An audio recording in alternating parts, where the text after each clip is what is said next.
Poverty from political corruption, violence in the streets against your brother man, all served in the dollar illusion. Money is the root of all evil, brings out the worst in people, so you can take all man away, but your soul is the price you pay. Na na na, oh, your soul is the price you pay. Na na na, oh, your soul, yeah. WUTK 90.3 FM in Knoxville, Tennessee.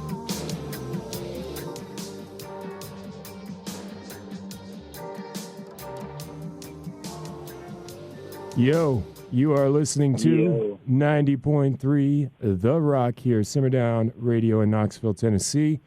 And that was Price You'll Pay. The latest track, the banger, Iya Terra, has dropped with Tribal Seeds, man. They're working on a new record. There's a lot to talk about. So we're going to talk about it right now with the man himself, Nathan Aurora of Iya Terra. What's going on, brother? Hey, dude. Thanks for having me, man. It's so great to have you, man. I've been wanting to talk to you forever, and just so happened I took back over the radio show, so now we have the opportunity to do it. Yeah, dude, this is fucking legit. I don't think I've ever actually called into a radio station before. You know, I was looking into that. I think I've heard you say before, like, I don't do many, like, interviews, especially with radio, so it's a pleasure to have you, man. Dude, thanks for playing our tunes on the radio. That's really cool. Absolutely, man. We got a lot of things to talk about, so let's talk about it. For everyone who has not heard of you guys, you're very late to the party. Iya has been very quickly becoming one of the bands to watch in our scene as of late. Tell us a little bit about the band, and more importantly, what makes you guys stand apart from an already extremely congested reggae music scene? Well, man, so we're Iya Terra. We started like 7 years ago in Los Angeles, California. I met my bass player on Craigslist, and here we are.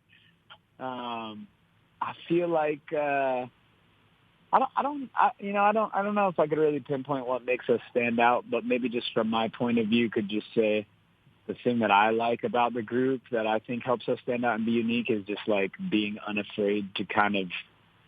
And this is something that's learned in time, but being unafraid to just be yourself and, stay original. And I think that even back in the day in the early records, when we were trying to fit a more cookie cutter mold, we all come from such different places musically that we ended up sounding like fairly different than a lot of the bands we were trying to emulate anyways. Like we did a pretty bad job of emulating our favorite band sounds. But thankfully that worked out because people liked what we were putting out. But nowadays, and coming from a little more mature of a place as a band, stepping fully into that, man, and just being who we are and trying to create unique and original music while staying true to the roots and the tradition of reggae music. Absolutely. And you grew up in Vegas, right? Yes, sir. Yeah, and you come from metal. How did you go from death metal and metal and the craziness and the rock and roll of that to the relaxing reggae music? Yeah, man, I always loved both, and like my metal band members would always like make fun of me for loving reggae too. But we were like stoner metal. So honestly, as I don't smoke weed anymore, but like honestly, as silly of an answer this is, it was kind of marijuana that made me love both because I was really into like metal and stoner metal and also into like Pink Floyd and reggae and like just all sorts of stuff, man. I'm just a fan of good music, but I think that's like the bass answer, but also like that just the heaviness, man. It's all about groove, so I think you can find a good groove regardless of the genre of music, Yeah, it's finding that mid-ground within music and live music especially that I see you guys do. You have these times where you just kick back and sit in the pocket, and then you have these just riffs where you just go hard. And that combination is beautiful, and I think that is one of the things that's really set you guys apart. So if you're just tuning in, you're listening to Simmer Down 90.3 The Rock. I'm speaking with Nathan Aurora of Iya Terra. And to be honest with you, man, Iya Terra is one of my all-time favorite bands, especially right now. There's so many crazy things happening in this world, and we're going to talk a little bit more about the track Outer Space later. I want to kind of dig into that one. But I want to talk about the Jamdemic right now. I call it the Jamdemic, but some people call it a pandemic. This is something that us as industry professionals have never, ever, ever, and hopefully will never, ever have to deal with ever, ever again.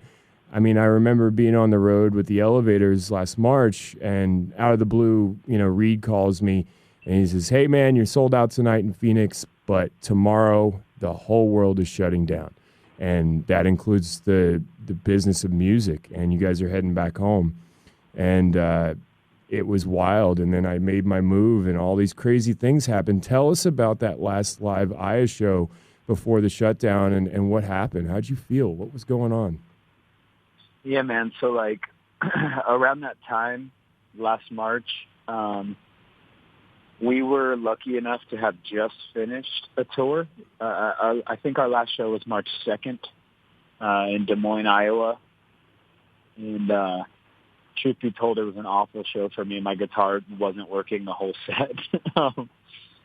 So it was like one of those shows where, it was a great energy in the room and good vibes, so they kept it going. But me personally, I was having a pretty rough show, and honestly couldn't wait to get off stage because nothing was going my way. And there's a lot of technical difficulty, and I was in the talkback mic the entire time and calling audibles to the guys because, we walked on stage. Sound check was great. Everything was great. And then the second we walk on, our opening song is Wash Away, which starts with a guitar riff, And in that first guitar riff, just my amp just completely shit out on me. Oh, no.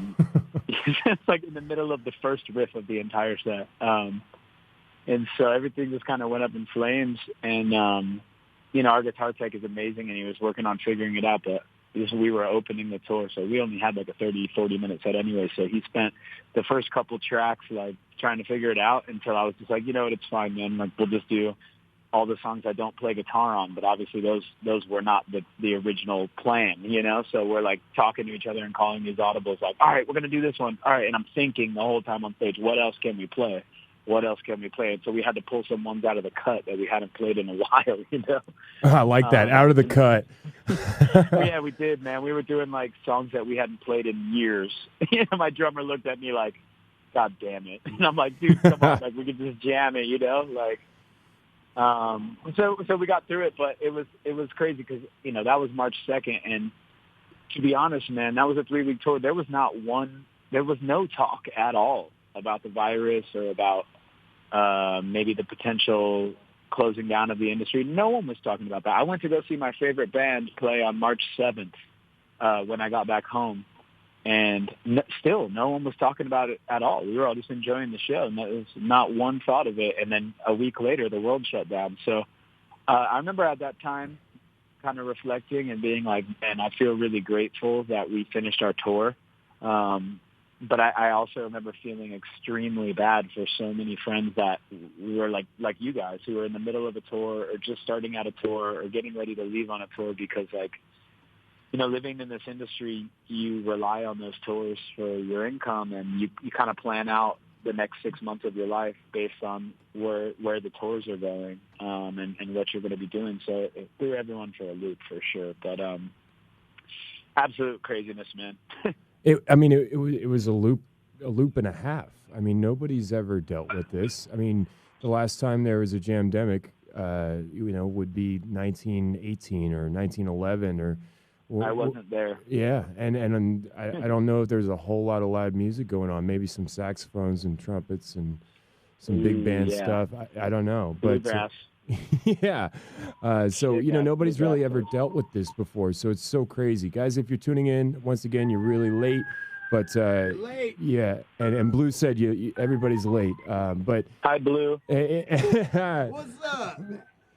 Thank you guys for the awesome graphics. Love you guys. Well, oh yeah, man, we appreciate you. We're going to talk about songs from scratch right now, man. So speaking of that, some people have actually found a silver lining in all of this, believe it or not. Personally, for me, it was a second to step back and get a little perspective on things. And you guys, you personally have not stopped, man. You've grown even more through this thing we call the Jamdemic. You got a new record that you're working on with Ian Young. We're going to talk about that in a second. But I really want to talk about songs from scratch. This thing that you're doing is amazing, and that we're doing these graphics for you because we want to push this. It's so cool for you to literally go live, which is what everybody has had to do in this pandemic thing, and be like, okay, cool. Well, I'm going to do something new. Tell us about this new thing that you're doing. Yeah, man. So but for those folks that may not know, I do a live session every Friday night when we're in season. Seasons are 12 weeks long, and we go every Friday night. I bring on a different homie from the industry, usually a singer, but sometimes people who are just multi-instrumentalists, and we write a song live, and we use the fans' input, so people are writing lyrics. They're telling us what they would like for us to write about, and it's just this really cool interactive stream, and it's been a lot of fun, man. It's been very time consuming in learning all of this stuff, but like you said, man, I mean, what I'm grateful for through this last year is just the downtime to learn new skills, because usually we're on the road so much that it's I have a lot of things that I enjoy doing and enjoy creating and enjoy learning, so this last year, I've kind of this idea has been floating. I just always I really enjoy production, and obviously I really enjoy songwriting, and thought it would be a cool thing to be able to bring folks into those kind of sessions. So that's what started Songs from Scratch. But the whole last year, man, I've just been trying to learn new skills. I learned Photoshop, and I bought a new camera, so I'm doing some photo and video stuff, and I just enjoy creating, man. The problem for me is in picking something and sticking to it, because I want to do so many different things. So that's why Songs from Scratch has been cool, because it was one of the things that I threw at the wall and it stuck, and it was all right, this is something that's really cool. So, but it's taken a lot of my time, but it's been really enjoyable, and I think it's given a lot of people something to look forward to in a time where there wasn't a whole lot for a lot of people to look forward to, Exactly. And how can everybody tune in for this? How can we find this thing? Yeah, so this week is the season finale of season 2. This Friday night, it streams live on YouTube, Twitch, and Facebook. Just search Nathan Aurora or Nathan Aurora Music on those platforms, and I'm sure you'll find it. All the sessions live on YouTube too, so if you end up liking it, you can go back and watch all the past ones. They're fun, man. They're really fun. This week's is going to be cool too. Yeah, man, for sure. And shout out to Kid Zero as well, man. I got to give a big shout out to him. I love Kid Zero, dude. He's the fucking man. Doing all the art and everything for it. And I've been getting to know him a lot more over the past couple months. We both have. And, man, he's just part of the team, It takes a team to do what you're doing. You're not only, getting on there every Friday night. There's a sound check. There's post-production. I mean, you were telling me it's a lot of work, and it's really, really, really cool what you guys are doing. It's a really cool thing too, man. And I got to shout out Kid Zero for sure, because he's been part of the Iya crew for a long time, just as a fan, and he's been coming to shows and just showing us nothing but love. But one thing that was cool is after season 1, there was so much. I took a break, in between seasons to figure out how I can best focus my energy and make the show run smoother. So the whole crew's been great, man. Shout out to my co-producer Jordan, and to Jacqueline Ortiz, who does all the video editing, and then obviously to Kid Zero, who does the graphics. Honestly, I would be a lot more stressed if not for those three. Yeah, I mean, you got a team now, and it takes a team to make a song from scratch. So shout out to what you're doing, man. If you guys have not checked this out, you're really late. You got to check this out. It's every Friday night, and the season finale is coming up this coming Friday night. So Make sure you check out at Nathan Aurora for all the info on it. He's doing it on Twitch, Facebook, YouTube, the whole jam. And let's get to Iya Terra, man. You've been hard at work on a brand new record over at Imperial Sound Studios with one of my boys, Ian Young. 2 tracks have already released, one featuring the Tribal Seeds. How was it? How is it? What's coming up? Tell us about it. Yeah, man, I'm stoked on the record.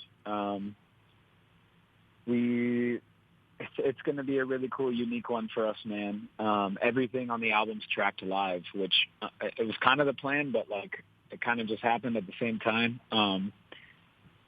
Wrote the songs and then got down to the studio and just started laying them down how we usually do, where like, we'll start with drums and things like that and then build on top of it. But the first session, we did 4 songs, and we realized that we've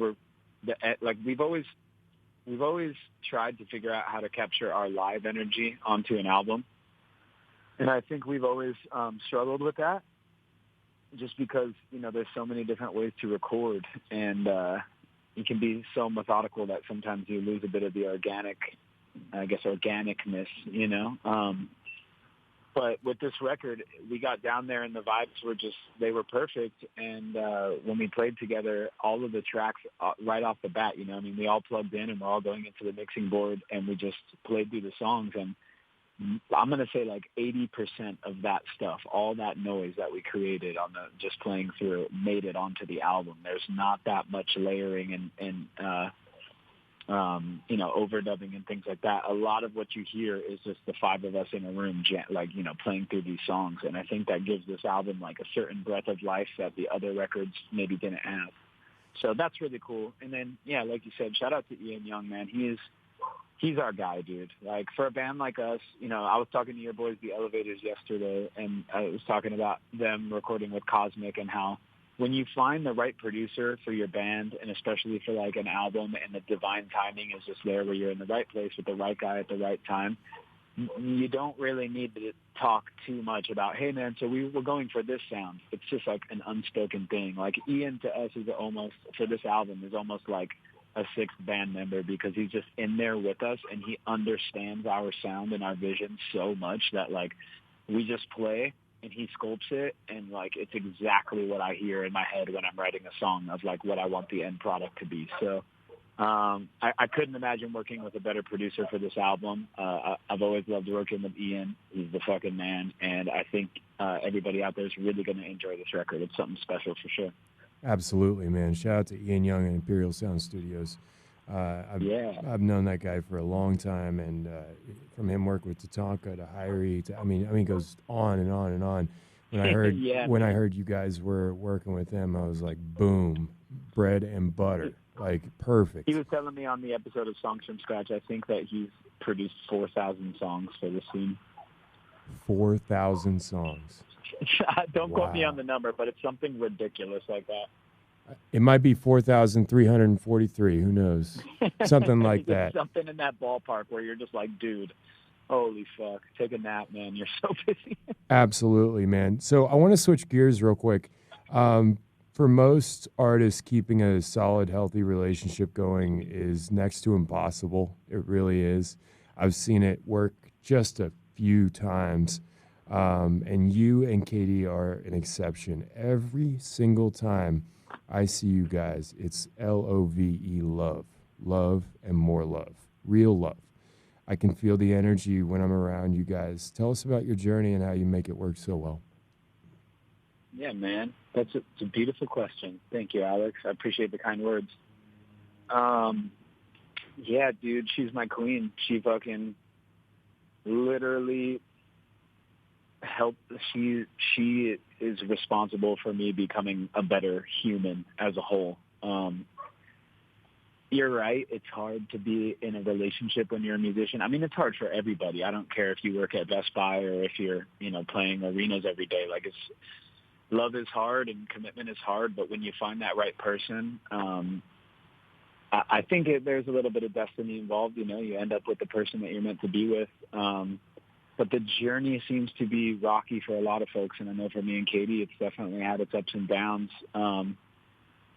But, you know, I had my time being a fucking idiot and running around, and met her and just fell so deeply in love with her. But it took us a while to figure out how to make it work, you know. But eventually we got through a lot of the initial obstacles that I was causing. But she showed me the way, man. She makes me more honest. She makes me put more good into the world. She keeps me focused on the things that are truly important, you know, family and music and just living a cleaner life, man, a clean and dedicated and productive life.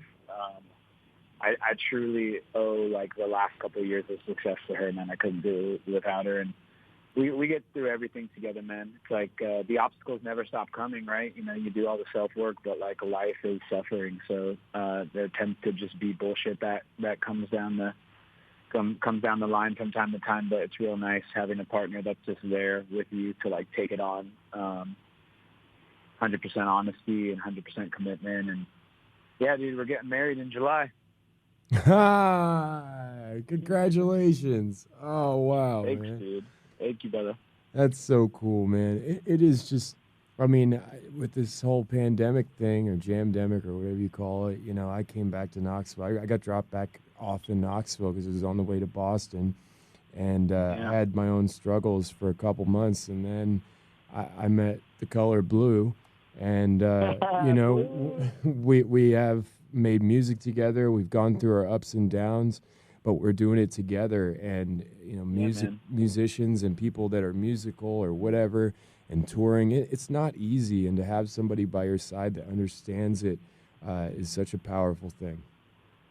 Yeah, man, I'm super happy for you. And it fills me with joy that you guys, like, work together and enjoy what you do. Like, you guys are doing a radio show together, which is just bananas. It's so rad. It is bananas.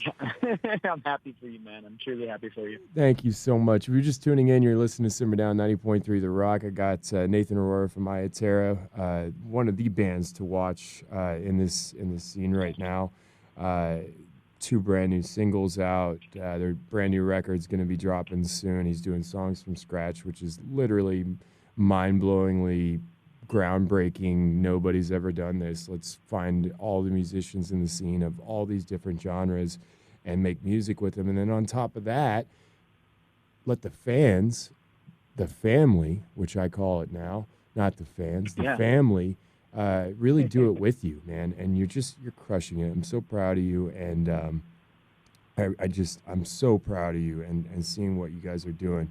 I got to talk about, dude, I got to talk about outer space. We got a couple more questions. We don't have a whole lot of time here. I know you're busy as well. Of course. So when I came back in town, and then met Blue, you dropped Outer Space. And that track, just set the mood for the rest of our lives together. And you worked with Scott, you know, from Stick on it. I think he produced or co-produced it with you. Tell us about Outer Space and where your mind was during that. Yeah, man. From its very origin, there was like, I don't know, man, because like that song, obviously, like you've listened to a good deal of Iya Terra's work, and it's pretty different than a lot of the stuff that we've done in the past. And even on this album, you know, it's going to be on the new album, but it's like fairly different than the rest of our songs, you know, stylistically and just I don't know, the message and everything. But I remember when I first wrote it, I was sitting in the closet when I first moved in with Katie, and my studio was in the closet. She's, like I said, she's the fucking best. And this is a woman that cleared out her walk-in closet so I could move in and make it my studio. Wow. And I'm sitting, she's the best, man. And I'm sitting there playing piano, and I came up with those chords on the piano. I love writing songs on the piano, also the guitar, but piano is like my second love. And I came up with those chords on the piano, and it had this like haunting melody. So I think that's kind of where the like kind of bleakness of the lyrics originated, and this like yearning to like get away and this kind of darkness that's in the song, you know. Obviously it has like a more positive resolution in that third verse, but when I write a song, you just start with a lyric, and then like you just jump in and kind of ride the wave and see what the song is trying to tell you. And you know, that first lyric came to me and was just send me off into outer space. I've been here too long, time to leave this place. And I didn't really know what I was writing about, but it was more of the feeling, you know. It's just like these chords were telling me to like write a song, I guess, with that message. And it's funny because I had no idea what I was going to name the song, and my original save on the project was Unknown BSE. And I say the BSE because I titled it Best Song Ever. Like that's something I wouldn't really share, but like because it was so not done, you know, at that first save. It was just the original seed of the song, but I truly felt in my heart that, like, you know, obviously it's kind of a troll on myself, but and it's goofy, but like I felt that there was some magic in that song. And so I saved it as that, and I worked on it throughout the week, and I don't remember the first time that I sent it to Scott, but I want to say I sent it to Adam, who's the record label guy over there at Inevitable. Shout out to Adam Gross. Yeah. Yeah, that's what happened. I sent it to Adam Gross because I always send him like new stuff and just get his vibe on it. And I guess Scott was walking through his office and was like, "What is that?" And Adam's like, "It's just this track that Nate sent to me." And Scott like sat down and listened to it, and then like reached out to me and was like, "Dude, what the fuck?" Like, oh, you know what predates that though is Dry Diggins 2019. Me and Scott were hanging at like this after party thing in a buddy's trailer, and we were literally just kind of sharing rhythms. He was showing me some rhythms he'd been working on. We always talk about production and stuff like that, and I showed him that one. But we were pretty toasted, so I think it was like just this subconscious planting of the seed. And then when he was walking through Adam's office, he's like, "What is that? I've heard that before." And then he sat down and was like able to listen fully. And he reached out and he was like, "Dude, I love that song. It's so cool." And I was like, "Fuck it. You want to produce it?" And he was like, "Yeah, man, I think I can do that." And so just with the nature at that time, everyone's so busy, you know, so it wasn't a quick process by any means, but I remember just being fucking stoked when I realized, you know, me and Scott are going to do this tune together. And it was a really fun process, man. I went through like 5 guitar solos because Scott's a great producer, and he's like, "Yo, all these solos are too metal, man. You need to just like make a dope, like nice emotional solo," because I was just ripping on it at first. And called my old guitar teacher and was like, "Hey man, I'm really struggling to write this solo." And he's like, "Just close your eyes and feel it." So I literally went home, closed my eyes, played the solo, and that's the one that ended up on the record. There's like a lot of like cool little Easter eggs in the story of that song. But yeah, that's essentially it, man. And I'm glad that you like it. We actually performed it for the first time yesterday at this little private party. Yeah, you guys were hanging out with the Vaders and Indubious, among others. I'll bet you that was a cool little pool party. Yeah, it was crazy. A lot of anxiety to be around that many humans, but happy that things are starting to come back for sure. Yeah, and that's one thing real quick, dude. We've gotten some social anxiety. We've been starting to go out just a little bit, and it's kind of weird, man. Like there's all these like things that are nobody thought would become of this, but there's things that people are starting to deal with now because of this virus and being locked inside. You know, it's been crazy. We went out to a bar the other night on Blue's birthday, and it's just like, what do we do? Like, this is definitely is a different world, brother. It is. Hey, man, I really appreciate you calling in. Can you tell us what's going on with Iya? Anything anybody needs to know right now? There's another new track coming very soon. So keep an eye on the socials and everything, because specific dates and, you know, all the info regarding the song will be up shortly. But the third single's coming out soon. It's got a great collaboration on it and a great music video with said collaborator. So that's going to be rad. That's like immediate future what we're looking for. And then, album's coming this summer. Everything's done. We're waiting on one more final piece to the album, but literally, I mean, I'm looking at the album art on my phone every day and just like drooling over it. I love it. I was able to have one of my favorite illustrators and artists ever do all the artwork for this album. His name's Michael Cortada. And he does a lot of artwork for bands like A Day to Remember and my favorite band, The Wonder Years. And he's big in like the punk and hardcore scene.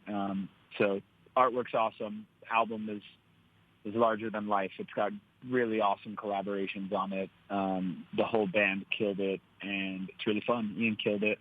And then there is some talk about getting back out on the road. So just stay tuned on our social medias, and a lot of really cool stuff coming soon for everybody. Iya Terra. Nathan Aurora from Iya Terra right here. All kinds of new stuff, including a brand new record coming this summer. Live music is about to return. Just keep it locked at Iya Terra for all the info. One more question. I've never interviewed you before, so you get the first time interview question that I've asked literally almost everybody in the scene of reggae music, and it's always a different answer. I really appreciate you calling in and talking about life and telling everybody else, all the family out there, about what's really going on and how you're feeling, relationship-wise, musical-wise, side project-wise. People really like to hear about what's going on, especially when there's something going on as powerful as you and Iya Terra right now. So thank you for calling in. You ready for that question? Are you ready? Yes, but firstly, thanks for having me, man. It's an honor to consider myself your friend, and thanks, Blue, for everything that you do. You got it, man. Let's turn his mic on now. You got it, brother. Yeah. Anytime. Absolutely, I've man. never met you, Blue, but I'm really looking forward to it, man. Oh, man, I cannot wait. Cannot wait. It's gonna be dope. We're gonna hit a show. The first one back. A show. Yeah. Well, all the So you shows. guys are in Nashville, right? Knoxville. Yeah. Knoxville. Yeah. Just east of Nashville. So we'll be around. We're gonna fly out. I talked to Juan. Yeah, we're gonna dude. fly out somewhere and go jam it out hard. So ready. All right. We'll be close to you guys, dude. There's some cool stuff in the works. Okay. Killer. One more question. Here we go. What's this question? Does reggae mean to you? What does reggae mean to me? Shit, man. It's a profound question because I've built my entire existence on this genre of music, you know? It's literally given me a career, and it's given me the people who have entered my life.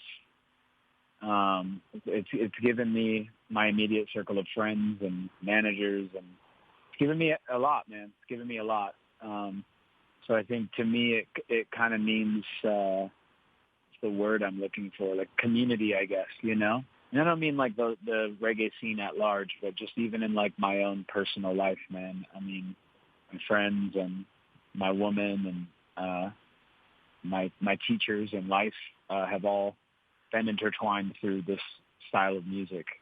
So definitely, like, it's grounded me, and it's given me a platform to write music and to connect with people, and it's been a great thing for me. I think it's really important to recognize its origin, you know? Like, we have to be very honest these days about where the music comes from. This is music that comes from oppressed black people to lift black folks out of oppression. And like all other genres of music, it's gone through a journey, and it's been taken into the hands of many different people from many walks of life, and that's a beautiful thing. It's such a beautiful thing, because that's what music is meant to do, man, is to, change the world through the eye of its creator. And I love that it's taken that journey. I also just think it's very, very important to hold the music as it is a sacred music to a lot of people, man, and it's been a healing for a lot of people throughout the generations, and it's given a lot of oppressed people hope to get out of oppression. And so you get people in this modern world where we're living fairly easy, man, especially in the States and, you know, in westernized countries. I love that we all have the ability to express ourselves through this music. I love the direction that it's going in so many different ways. And I personally will always try to respect its origins, and I hope that other people do too, and just respect the music, you know? It's a bag of tricks, reggae music, man. There's so many cool things in the bag of reggae music, and everybody always has a different answer to that question, no matter what. Yeah. And it's a crazy thing, man. It's been so great having you on, Make sure everybody out there in the universal radio world, whatever it may be, go follow Iya Terra, go follow Nathan Aurora, everything that they're doing out there. They're going to be rocking stages again very soon. Thank you so much for coming on. We love you so much, and we're going to be flying out somewhere, somehow, sometime soon to come see you all. Yeah, man.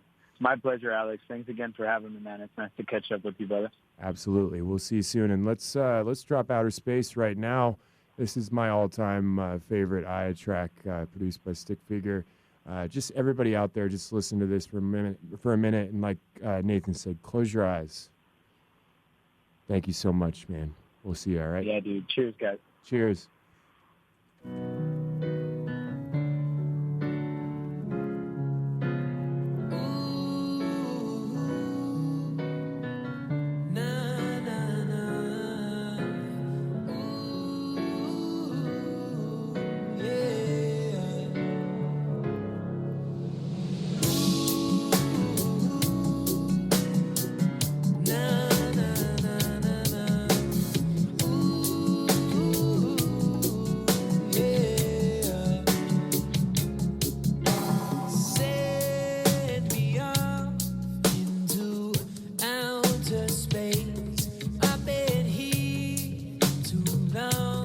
Time to leave this place.